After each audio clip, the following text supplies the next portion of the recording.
आपको जय मसीह की एक बार फिर से आप सबका प्रभु यीशु मसीह नासरी के नाम में स्वागत करता हूं। आप जहां से भी हमारे साथ हैं, परमेश्वर जो सारी सृष्टि सारी कायनात का मालिक है, लेकिन बाइबल कहती है कि उसकी आंखें स्वर्ग से इस धरती के ऊपर मनुष्य को नित्य निहारती रहती हैं, देखती रहती हैं।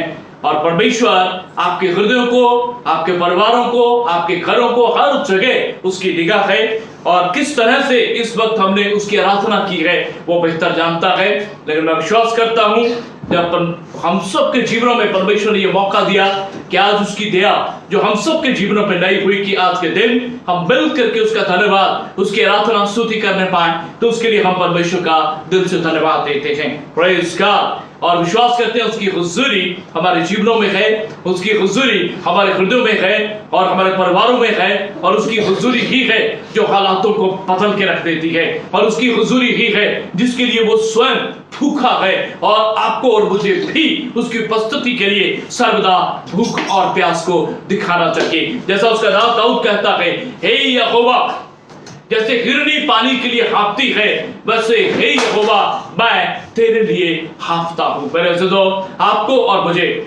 इस भूख और प्यास को दिखाना होगा, क्योंकि परमेश्वर आप में और मुझ में इस भूख और प्यास को देखना चाहता है। जैसा दाऊद भी बार बार अपने शब्दों से इस बात को कहता है कि हे यहोवा, जैसे हिरनी पानी के लिए हाँफती है, वैसे मैं तेरे लिए हाँफता हूं। जैसे पृथ्वी भूमि के लिए प्यासी है, वैसे हे यहोवा मेरी ये तेरे लिए प्यासी है। और प्रेज़ गॉड, हालेलुया। जी हाँ, ऐसे ही लोगों को वो तृप्त करता है, ऐसे ही लोगों को वो आशीषित करता है, ऐसे ही लोगों में वो बना रहता है, ऐसे ही लोगों के साथ वो सर्वदा जुड़ा रहता है। Praise God. तो ऐसी ही भूख और प्यास आपको और मुझे दिखानी होगी। मेरे अज़ीज़ों, ये सब कुछ अपने आप से नहीं होगा। कई बार हम सोचते हैं कि सब कुछ अपने आप हो जाएगा, ऐसा नहीं है, ऐसा नहीं है। आपको और मुझे इस बात को दिखाना होगा कि हां, परमेश्वर मुझे आपकी जरूरत है। जैसा दाऊद ने कह करके दिखाया, जैसा दाऊद ने इस बात को प्रकट किया कि हां परमेश्वर मुझे आपकी जरूरत है। Praise God, hallelujah. और उसके लिए केवल उसने कहा ही नहीं, जब हम बाइबल को बार बार पढ़ते हैं तो वहां लिखा है, और वो इन बातों से वो दिखाता है कि मैं जब जब अपने मुख को खोलूंगा तब तब हे यहोवा मैं तेरा धन्यवाद करूंगा, मेरे मुख से तेरी स्तुति निरंतर होती रहेगी। और कहता है मैं खुश हुआ जब मुझसे कहा गया आओ यहोवा के घर चले।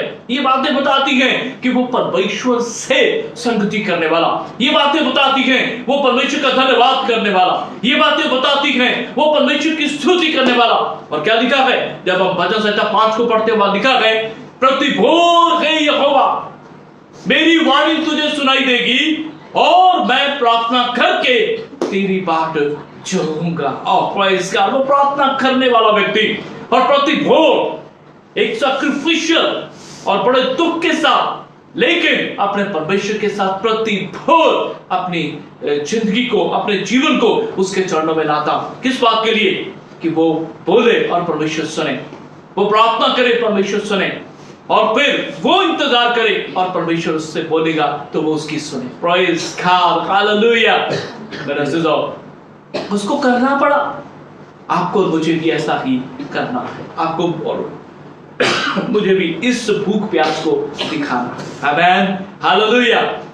याद रखिए, हमारा परमेश्वर संबंधों का परमेश्वर है। He is a God of relationships। वो चाहता तो आदम को अकेला बना करके और उसके साथ खुद बड़े आनंद के साथ संगति में बना रह सकता, क्योंकि सब कुछ उसने तैयार कर दिया था और आदम को भी उसने तैयार किया और वो उससे मिलने के लिए आया था और इतना काफी था उसके लिए। लेकिन परमेश्वर जो संबंधों का परमेश्वर है, उसका और आदम का संबंध बड़ा अच्छा था। आपस में समय बिताते, आपस में एक दूसरे के साथ बातचीत करते, लेकिन एक चीज जो सदा परमेश्वर को खटकती थी वो ये, आदम का अकेला रहना अच्छा नहीं।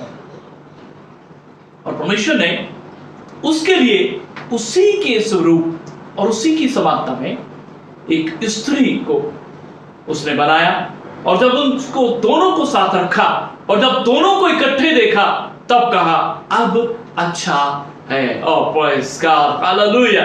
इसका अर्थ है सबसे पहली संगति, सबसे पहला संबंध परमेश्वर और मनुष्य का है, और उसके बाद उसने मनुष्य के साथ संबंध तैयार किया। ये बातें बताती हैं कि परमेश्वर अपने साथ भी मनुष्य जाति के संबंध को सर्वदा बना के रखना चाहता है, और मनुष्य के साथ भी संबंध बना के रखना चाहता है। लेकिन पाप की वजह से परमेश्वर से भी यह संबंध टूटा, और मनुष्य के साथ भी यह संबंध खराब हो गया।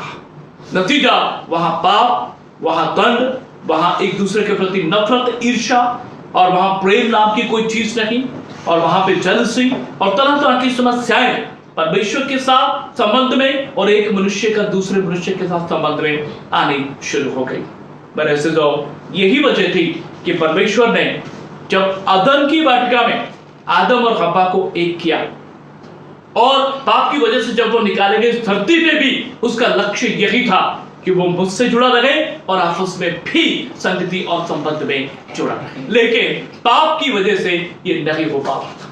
यही वजह थी कि उसने अपने इकलौते पुत्र यीशु मसीह को आपके और मेरे लिए इस धरती के ऊपर भेजा। जब हम पहला कुरिन्थियों 12 उसकी 13 आयत को पढ़ते हैं तब वहां लिखा है कि उसने हमें, चाहे यहूदी या यूनानी, चाहे दास चाहे स्वतंत्र को, एक ही आत्मा के द्वारा एक थे होने के लिए, और प्रेज़ गॉड, एक थे होने के लिए बपतिस्मा दिया, और हम सबको एक ही आत्मा पिलाया गया। इफिसियों 2:12-13 हम पढ़ते तो वहां भी साफ लिखा है हम मसीह से कटे हुए थे, लेकिन 13 आयत में लिखा है और अब जो मसीह से तुम जो पहले दूर थे, मसीह के लहू के द्वारा निकट हो गए हो। Praise God, hallelujah. जी हाँ, यीशु मसीह को परमेश्वर ने आपके और मेरे लिए इसीलिए भेजा।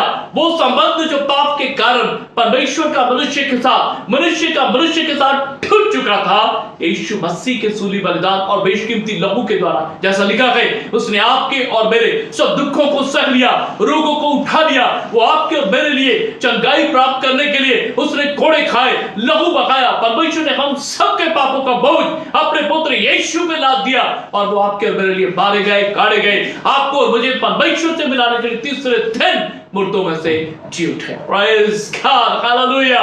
यीशु मसीह आज भी जीवित परमेश्वर है, और उसका लहू, हालेलुया, हम जो पाप के कारण दूर थे, लेकिन उसके लहू के द्वारा हम परमेश्वर के निकट कर दिए, उसकी संतान बना दिए गए, और उसके याजक और उसके घराने और उसकी निज प्रजा और उसका निज वंश बना दिए गए। Praise God. इसका अर्थ है अदन की वाटिका में भी परमेश्वर आपसे मुझसे अलग नहीं रहना चाहता, और इस धरती पे भी बेशक पाप की वजह से हम परमेश्वर से और एक दूसरे से अलग थे, लेकिन उसके पुत्र यीशु का लहू हमें परमेश्वर से और आपस में भी एक देह के रूप में जोड़ देता है। यही वजह है कि आपकी और मेरी union with Christ and one another ये बहुत ही इंपॉर्टेंट है। क्यों? ये अपने आप से नहीं हो सकता, ये अपनी ताकत से असंभव था। क्यों? क्योंकि इसको जोड़ने के लिए एक ऐसे लहू की जरूरत थी जो हमें परमेश्वर से जोड़ सके और हम सबको एक दूसरे के साथ भी एक देह के रूप में जोड़ने पाए, और वो यीशु मसीह है। Praise God. मेरे अज़ीज़ों, इस मेल मिलाप को, इस जोड़ को जो यीशु के लहू के द्वारा हमारा परमेश्वर के साथ एक दूसरे के साथ हुआ है, आज इसी को लेकर के हम बात कर रहे हैं, और यही हमारी जिंदगी में हमेशा हमें याद रहना चाहिए। अक्सर लोग इस बात को भूल जाते हैं। मसीह में आने के बाद वो अपने परमेश्वर के साथ अपने संबंध को, वो एक दूसरे के साथ अपने संबंध को भूल जाते हैं। लेकिन आज मैं एक बार फिर से इस बात को याद दिलाना चाहता हूं कि आप बहुत कीमती हैं, और आपके लिए परमेश्वर ने अपने पुत्र यीशु मसीह नाम के मेमने को बलिदान किया है।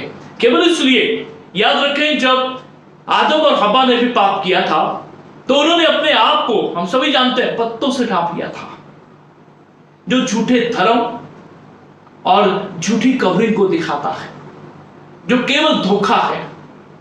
और परमेश्वर के सामने जब वो उपस्थित हुए तो परमेश्वर ने इस बात को मान्यता नहीं दी। परमेश्वर ने उनके लिए उस समय भी एक जानवर को बलिदान किया।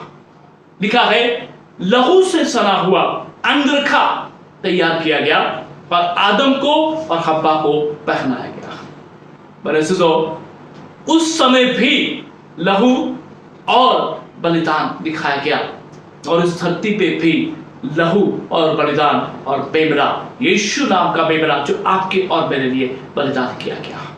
उस समय भी आदम और हव्वा परमेश्वर के सामने शायद उसी क्षण मर जाते अगर परमेश्वर उनके लिए इस जानवर को बलिदान न करता, उनके लिए इस लहू से सने हुए अंगरखों को तैयार करके उन्हें ना पहनाता, तो शायद वह उसी घड़ी नाश हो जाते और परमेश्वर की योजना सदा के लिए खत्म हो जाती। लेकिन प्रेज़ गॉड, क्यों? क्योंकि परमेश्वर संबंधों का परमेश्वर है, परमेश्वर प्रेम का परमेश्वर है, परमेश्वर आपसे मुझसे बेइंतहा मोहब्बत करने वाला परमेश्वर है। और वो जानता था कि बिना लहू बहाए ये मुझसे जुड़े नहीं रह सकते। इसीलिए उसने यीशु नाम के मेमने को, जैसा यूहन्ना 1:29 में हम पढ़ते हैं, जब यीशु मसीह यूहन्ना के पास बपतिस्मा लेने के लिए आए तो लिखा गया, यूहन्ना ने कहा, देखो ये परमेश्वर का मेमना है जो जगत के पाप उठा ले जाता है। Praise God, hallelujah.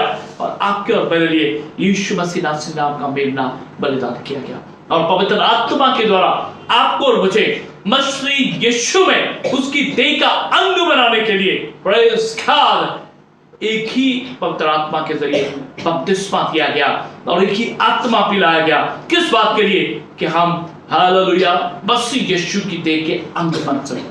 मेरे साथ निकालिए पहली बात जिसको आज हम देखने जा रहे हैं, जो हमें हमेशा याद रखनी है, ताकि दुनिया में कुछ क्यों ना होता रहे, लेकिन अगर इन संबंधों को जो आज हम देखने जा रहे हैं, बाइबल में कई बार हम पढ़ चुके हैं, कई बार इसको हम सुन चुके हैं, कई बार प्रचार इसके ऊपर हो चुका है, लेकिन बार बार हमें इस बात को याद रखना है कि मेरे परमेश्वर के साथ कैसा संबंध है।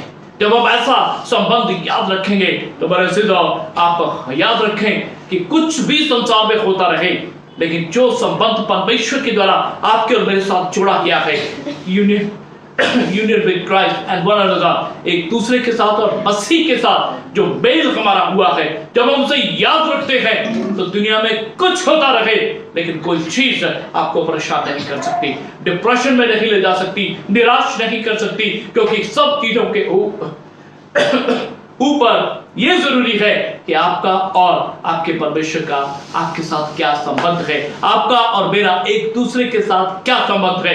जब हम इस संबंध को याद रखते हैं तो हम सदा बने रहते। एफिसियों 4 और उसकी 15 और 16 आयत में आपके लिए पढ़ने जा रहा हूं। तो पहली बात, members of the body, Christ the head.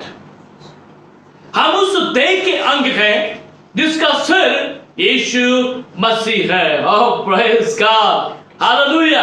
और आप जानते हैं हमारे सिर में हमारी आंखें, हमारा नाक, हमारा मुंह, हमारा कान और हमारी सोचने समझने की सारी ताकत, ये सब कुछ हमारे सिर में है।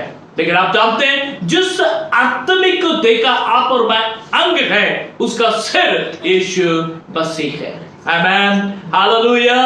और आप और मैं उस देह के अंग हैं जिसका सिर यीशु मसीह है। एफिसियों 4 और उसकी 15-16 आयत में आपके लिए पढ़ूंगा। वरन प्रेम में सच्चाई से चलते हुए सब बातों में उसमें जो सिर है अर्थात मसीह में बढ़ते जाओ, मसीह में बढ़ते जाओ। 16 आयत में लिखा है, जिससे सारी देह हर एक जोड़ की सहायता से एक साथ मिलकर और एक साथ गढ़कर उस प्रभाव के अनुसार जो हर एक भाग के प्रमाण से उसमें होता है, अपने आप को बढ़ाती है कि वह प्रेम में उन्नति करती जाए। Hallelujah, hallelujah. तो परमेश्वर ने आपको और मुझे मसीह की देह का अंग बनाया है। किस बात के लिए? कि हम प्रेम में उन्नति करें। पर ऐसे तो परमेश्वर प्रेम है और परमेश्वर ने आपको और मुझे मसीह की देह का अंग बनाया है और यीशु मसीह आपकी और मेरी देह का सिर है। आपको और मुझे इस बात को सदा याद रखना है। और याद रखें, जब हम पाप कर देते हैं तो हम क्या कहते हैं? ये देह मेरी है। वो इस बात को दिखाता है कि मैं भूल गया हूं कि मेरी ये देह किसकी देह का अंग है। हम इस बात को भूल जाते हैं कि किसी ने इस देह को अपने लिए खरीद लिया है, और हम भूल जाते हैं कि मेरा इस देह के ऊपर कोई अधिकार नहीं है। पहला कुरिन्थियों 6 उसके 19-20 आयत को जब हम पढ़ते हैं तो वहां साफ लिखा है, क्या तुम नहीं जानते तुम अपने नहीं हो, वरन दाम देके मोल लिए गए हो, इसलिए इन देहों से अपने परमेश्वर की महिमा करो। ये देह एक महान मकसद के लिए सृजी गई है। ये देह एक महान मकसद के लिए मसीह की देह का अंग बनाई गई है। ये देह खरीदी गई है बेशकीमती लहू से। किस बात के लिए? कि इस देह से सदा परमेश्वर की महिमा होने पाए। हमेशा अपने शब्दों से, हमेशा अपनी सोच से, हमेशा अपने एक्शंस पे लगातार हमें देखते रहना है, क्या ये शब्द ऐसे हैं जिससे परमेश्वर की महिमा होती है? क्या मेरे काम ऐसे हैं जिससे परमेश्वर की महिमा होती है? क्या मेरी सोच ऐसी है जिससे परमेश्वर के नाम की महिमा होती है? और क्या मैं ऐसा कर रहा हूं या उठता बैठता हूं ऐसे लोगों के साथ जिससे मेरी इस देह से परमेश्वर की महिमा होती है? अगर नहीं तो आपको सोचना होगा, हमें देखना होगा, क्योंकि ये देह आपकी नहीं है। याद रखें, इस देह का सिर यीशु मसीह है। और प्रेज़ गॉड, आमेन। और ये यीशु के साथ हमारे मेल को दिखाता है। अगर गर्दन अलग कर दी जाए तो इस देह का अपने आप में कोई अस्तित्व नहीं है, ये जीवित नहीं रह सकते। अगर प्रेज़ गॉड, जब देह और सिर आपस में जुड़े रहते हैं तब ये अच्छे ढंग से काम कर सकते हैं। इसलिए हमेशा याद रखें, आपकी देह आपकी अपनी नहीं है, ये मसीह की देह का अंग है और इस देह का सिर यीशु स्वयं है। हालेलुया, आमेन। दूसरी बात जो यीशु मसीह एक अच्छे मेल को और जोड़ को और संगति को दिखाता है, वो है branches in the wine, Christ the stem. अर्थात हम यीशु मसीह के जो एक दाखलता है उसकी डालियां हैं। अगर आप यूहन्ना 15 और उसकी 5 आयत को पढ़ें, मैं आपके लिए पढ़ूंगा। मैं दाखलता हूं, यीशु ने क्या कहा? मैं दाखलता हूं, तुम डालियां हो। जो मुझ में बना रहता है और मैं बहुत फल फलता है, क्योंकि मुझसे अलग होकर तुम कुछ भी नहीं कर सकते। बहुत बार इस वचन को हम पढ़ते हैं और सुनते हैं, और कई प्रचार हमने इसी एक आयत के ऊपर सुने हैं, मैं दाखलता हूं तुम मेरी डालियां हो, और यदि तुम मुझ में बने रहो और मैं तुम में, तो तुम बहुत फल लाओगे, और मुझसे अलग होकर तुम कुछ नहीं कर सकते।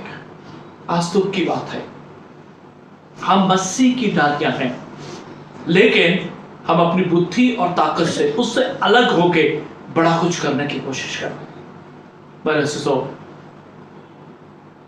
बहुत सी बातें हैं, मैं यहां पे उन बातों को शेयर नहीं करना चाहता, लेकिन प्लीज इस बात को नोट रखें। यीशु ने कहा, मेरे बिना तुम कुछ नहीं कर सकते। याद रखें, हम अच्छा बिजनेस कर सकते हैं, अच्छी जॉब प्राप्त कर सकते हैं, अच्छी एजुकेशन प्राप्त कर सकते हैं, दुनिया भर की धन संपत्ति प्राप्त कर सकते हैं, लेकिन जरूरी नहीं कि वो परमेश्वर की ओर से हो।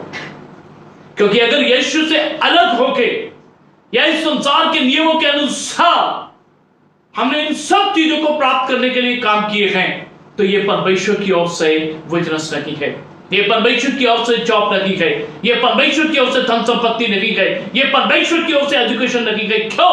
क्योंकि आप परमेश्वर से अलग होकर इस कार्य को करने की कोशिश कर रहे हैं। अपनी बुद्धि, अपनी समझ और अपनी सामर्थ्य के द्वारा हम इसको कर रहे हैं। जैसा हम नीति वचन 3 उसकी 5 आयत को पढ़ते हैं, वहां साफ लिखा है, अपनी बुद्धि और अपनी समझ का सहारा न लेना, संपूर्ण हृदय से परमेश्वर पे भरोसा रखना, उसी को याद करके सब कामकाज करना, तब वो तेरे लिए सीधा मार्ग तैयार करेगा।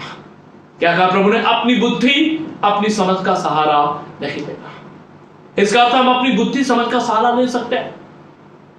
आज जीवन साथी को लेकर के अगर कहीं फैसला करना है तो मेरे से तो आज लोग अपनी बुद्धि, अपनी समझ और जो आंखों ने देखा या जो उनकी सोच में इमेजिनेशन है उसके अनुसार फैसला लेते हैं। आज कौन है तो इस बात के लिए, इस फैसले के लिए उस सच्चे परमेश्वर पे निर्भर रहता है। बाइबल साफ कहती है धन और घर पुरखाओं के भाग से बनता है, लेकिन बुद्धिमान पत्नी यहोवा की ओर से बनती है। क्या आप परमेश्वर पे निर्भर हैं? क्या आप उसकी डाली होने के नाते इस फैसले के लिए उसके साथ जुड़े हुए हैं? और क्या उस पे 100% निर्भर हैं, डिपेंड करते हैं? प्रभु जो तूने मेरे लिए रखा है मैं विश्वास करता हूं वो उत्तम है और मैं तेरे समय का इंतजार करूंगी क्योंकि तूने मेरे लिए सर्वोत्तम रखा है। यही है यीशु मसीह के साथ एक होना, यही है एक दूसरे के साथ यूनियन और संग में या मेल में या जोड़ में बने रहना। मेरे से तो परमेश्वर ने आपको मुझे इसी महान मकसद के लिए अलग किया है कि हम परमेश्वर के साथ जुड़े रहें, यीशु के साथ यूनियन में बने रहें और एक दूसरे के साथ भी हम एक मेल और जोड़ में जुड़े रहें। तीसरी बात बाइबल स्पष्ट कहती है कि हम सब बिल्डिंग के पत्थर हैं जिसका कॉर्नर ऑफ सिरे का पत्थर यीशु मसीह है। और प्रेज़ गॉड, हालेलुया। बाइबल इस बात को कहती है कि हर विश्वासी एक लिविंग स्टोन है, जीवित पत्थर है और वो एक ऐसी बिल्डिंग का हिस्सा है जिसके कोने का सिरा यीशु मसीह है। ये भी एक ऐसी यूनियन को दिखाता है, संगति को दिखाता, बेल को दिखाता है। अगर सारी बिल्डिंग तैयार की जाए लेकिन एक ऐसा मजबूत पत्थर जो कोने पे सारी बिल्डिंग को, हर चीज को जोड़ के रखता है, अगर वो मजबूत नहीं होगा तो मेरे से तो वो बिल्डिंग किसी भी समय नाश हो सकती है, गिर सकती है। लेकिन यीशु मसीह सिरे का पत्थर है, cornerstone, Christ the cornerstone. Praise God. एफिसियों 2 उसकी 20-21-22 आयत में आपके लिए पढ़ूंगा। प्रेरितों भविष्यवक्ताओं की नींव पर जिसके कोने का पत्थर मसीह यीशु आप ही है बनाए गए हो, जिसमें सारी रचना एक साथ मिलकर प्रभु में एक पवित्र मंदिर बनती जाती है, जिसमें सारी रचना एक साथ मिलकर प्रभु में एक पवित्र मंदिर बनती जाती है,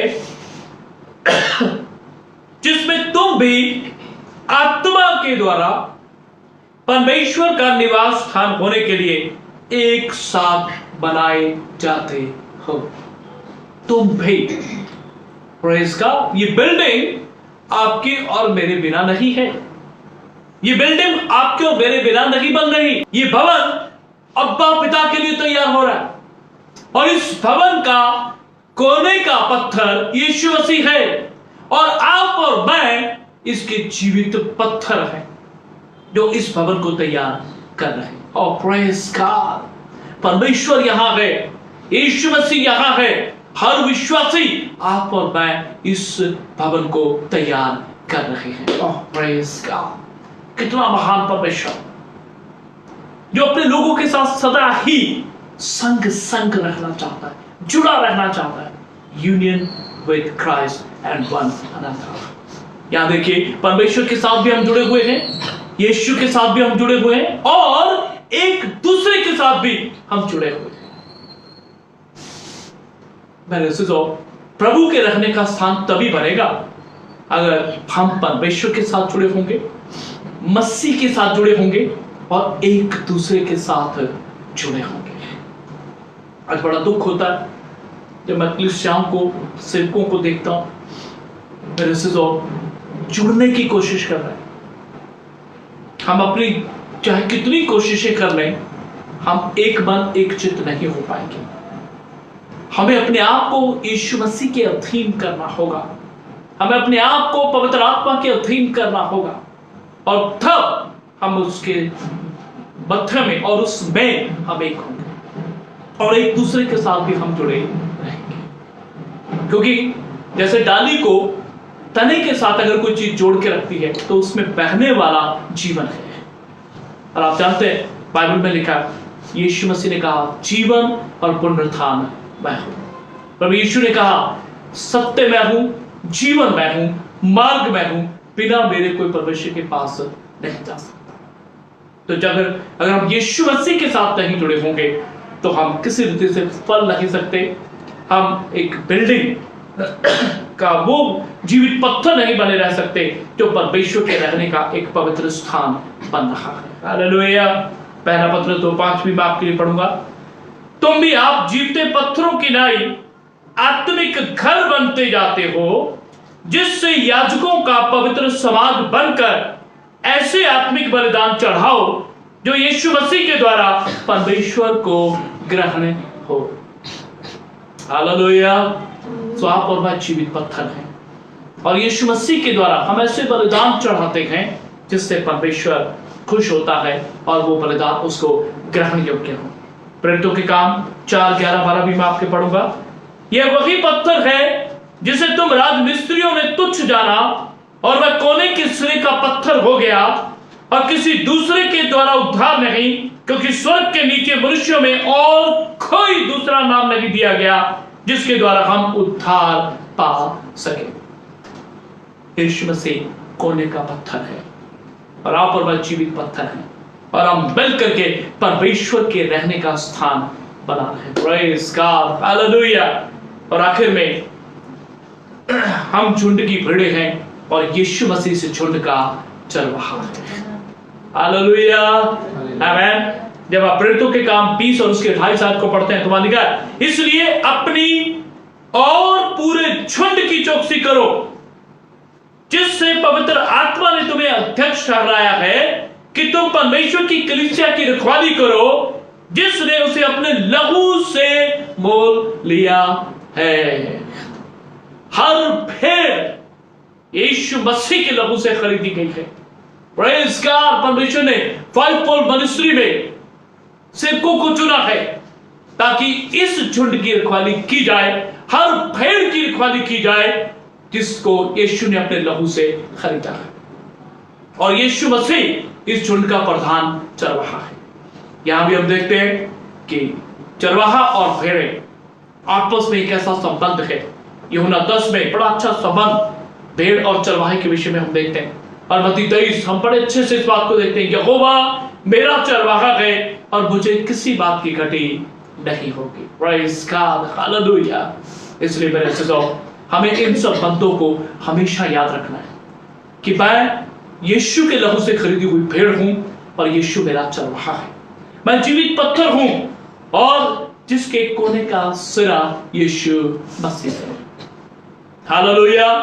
और मैं उस दाखलता की डाली हूं जो दाखलता यीशु मसीह है। Praise God. हालेलुया।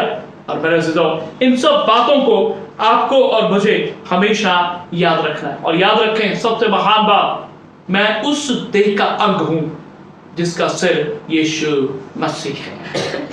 जब ऐसे संबंधों को हम याद रखते हैं, जब हम ऐसे मेल को याद रखते हैं तो हम पाप करने से बच जाएंगे।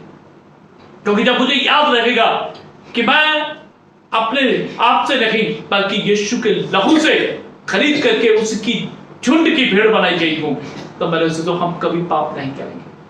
हम याद रखते हैं कि मेरी ये देह मेरी नहीं, मेरे यीशु मसीह की है, क्योंकि उसने अपना लहू बहा के से खरीदा और इसका सिर वो स्वयं है।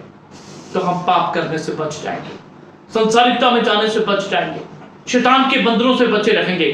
क्यों? क्योंकि हमारा संबंध सच्चे और अति पवित्र परमेश्वर के साथ है।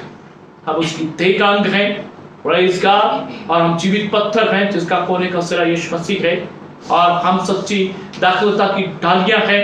और इस रीति से मेरे अज़ीज़ों, हम उस झुंड के भेड़ हैं जिसका चरवाहा यीशु मसीह स्वयं है। इसलिए हमें परमेश्वर यीशु के साथ जुड़े रहना है, union with Christ and one another. तभी ये संसार के लोग जान पाएंगे कि हम परमेश्वर की संतान हैं। यीशु ने स्वयं कहा, यदि तुम आपस में प्रेम रखोगे तभी संसार जानेगा, ये लोग जानेंगे कि तुम मेरे चेले हो। इसलिए मेरे अज़ीज़ों, हमें इस बात को सदा याद रखना है कि मेरी देह मसीह यीशु की देह का अंग है और वो स्वयं इसका सिर है। इस यूनियन को बना के रखें। जब हम पाप से बचे रहते, जब हम उसकी आराधना धन्यवाद करते, जब हम भूख प्यास के साथ उसकी हुजूरी में बैठते हैं, तो ये इस बात को दिखाता है कि हाँ प्रभु, मैं तेरी देह का अंग हूं और तेरे बिना मैं कुछ नहीं। आइए अपने सर को झुकाएं। पिता, हम आपका शुक्र, आपकी तारीफ करते हैं। आप विश्वासों के परमेश्वर हैं। हम पाप के दलदल में थे और आपसे दूर थे, और आदम में हम सब मौत के लिए छोड़ दिए गए थे। लेकिन धन्यवाद परमेश्वर, आपने हमें अंधकार के वंश से छुड़ाया। प्रभु, आदम के वंश से निकाल के अपने प्रिय पुत्र यीशु मसीह के वंश में उसकी संतान होने के लिए रख किया। पिता, आपका धन्यवाद देते हैं। मसीह की देह का अंग बनाया, अति पवित्र भवन जिसके कोने का सिरे का पत्थर यीशु मसीह स्वयं है, उस भवन का जीवित पत्थर बनाया। सच्ची दाखलता की डाली बनाया, और परमेश्वर झुंड की भेड़ बनाया जिसका चरवाहा यीशु मसीह है, जिसने अपना लहू बहा के हम सबको इस झुंड में खरीद लिया। आपका धन्यवाद देते प्रभु। अनुग्रह कर पिता कि हम इस यूनियन में बने रहें, इस मेल में जुड़े रहें, और पाप से, संसारिकता, अशीलता की और शैतान के बहकावे में ना आके प्रभु इस झुंड से कभी अलग ना हो, इस थे से कभी अलग ना हो परमेश्वर, लेकिन सदा आप में और आपके साथ जुड़े रहें। तभी हम आशीषित होंगे, तभी हमारी ये देह आपके नाम को महिमान्वित करने पाएगी, और तभी लोग जानेंगे कि सचमुच हम यीशु मसीह के चेले हैं।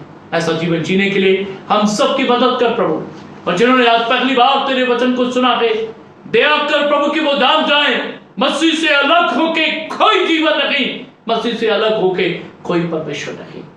पिता, दया कर कि वो मसीह की देह का अंग बन सके पवित्र वचन और पवित्र आत्मा के बपतिस्मे के द्वारा, ताकि हालेलुया एक ही आत्मा परमेश्वर उन्हें भी पिला, ताकि वो भी हमारे साथ इस झुंड के भेड़ बन जाए जिसका चरवाहा यीशु मसीह है।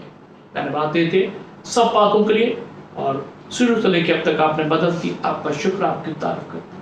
यीशु मसीह नासरी के पवित्र समर्थी विजयी नाम में मांगते हैं, आमीन।